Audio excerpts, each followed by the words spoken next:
Hello and welcome to Real Sewing with Jill Farragher. Today we're looking at cutting on the bias, what it means, why we use it and how to do it in practice.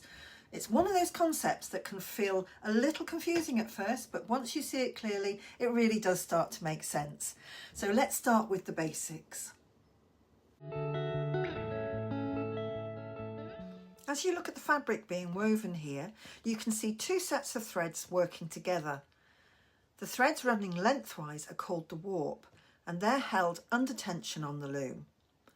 The threads being woven across are the weft, and these threads pass over and under the warp threads to create the fabric.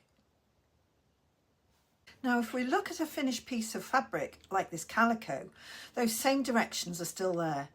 You can see I've marked the warp direction running lengthwise and the weft direction running across.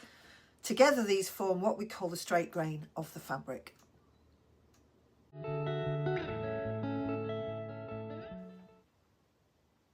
Now if you look at this diagonal line across the fabric, this is the bias. It runs at a 45-degree angle to the straight grain, so instead of following the threads, it cuts across them. Watch what happens when I gently pull the fabric in each direction.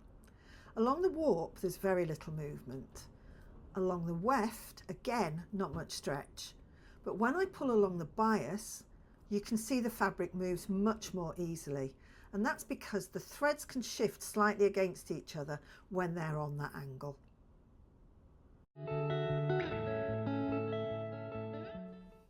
This extra movement is exactly why we cut on the bias. It allows fabric to drape more softly, move more fluidly and sit closer to the body. You can see this in garments that flow and move with the body rather than holding a rigid shape. It can also help create shape without needing darts or heavy structures because the fabric naturally follows the contours. But it does mean the fabric needs to be handled more carefully as it can stretch and drop over time. Now if you look at a pattern piece, you'll usually see a line marked with an arrow. This is the grain line. This line always shows you the direction of the straight grain, usually the warp, and it should be placed parallel to that direction on the fabric.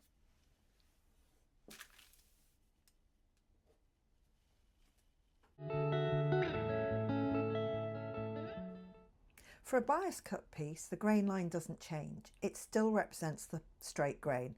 But the pattern piece has been designed so that when you align that grain line with the straight grain of the fabric, the piece itself sits on the diagonal. So as you can see here, I'm aligning the grain line arrow with the straight grain, and that naturally places the pattern piece at a 45-degree angle. And that's what creates the bias cut.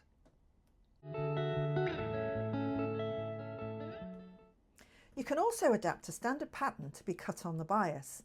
To do that, start with the existing grain line on your pattern piece. From that line, draw a square so that the grain line forms one side of the square. And then draw a diagonal line across the square to meet the first grain line. That diagonal line now represents the new straight grain line. So when you now place your pattern piece, you align that new line with the straight grain of the fabric, and that will position your pattern piece on the bias. The first method is to work on a single layer of fabric. I place the pattern piece so that the grain line arrow is parallel to the straight grain of the fabric, which puts the piece on the bias, and then I chalk around the pattern piece.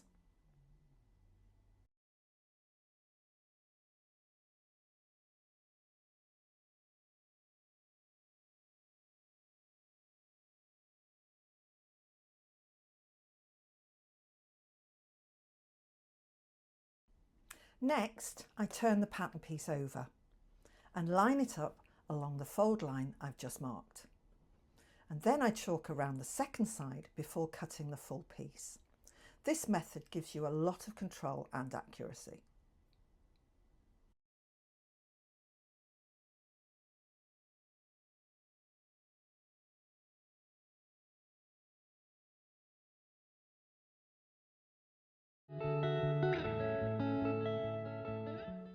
The The second method is to create a fold in the fabric at a 45-degree angle.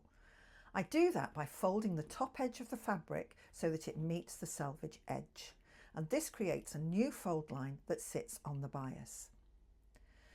Now I can place the pattern piece directly onto this fold, and again I align the grain line arrow with the straight grain, the warp and weft directions. Because the fabric has been folded on the bias, the pattern piece is now correctly positioned to cut on the bias while still being cut on the fold.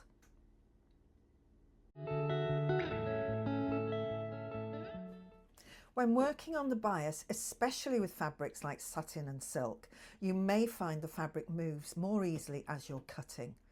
Because the bias already has more stretch, these fabrics can shift or slip, which makes accuracy more challenging. So take a little extra care when positioning your pattern piece, whether you're flipping it or creating a bias fold. Smooth the fabric carefully and make sure everything stays aligned before you cut.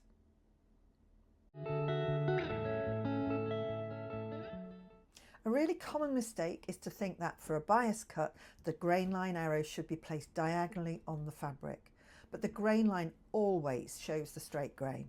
So if you angle the arrow, the piece won't be correctly cut on the bias. Instead, keep the grain line parallel to the straight grain and let the shape of the pattern piece do the work.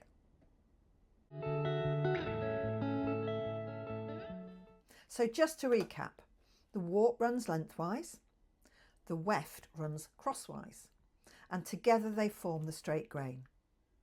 The bias runs diagonally at a 45-degree angle, and this is where the fabric has the most stretch and movement. And that's why we use it, because it allows fabric to drape and shape in a completely different way. I do hope that's helped make bias cutting feel a little more clearer and more approachable. If you'd like to see more step-by-step sewing techniques, do subscribe to the channel, hit the bell for notifications, and I'll see you next time.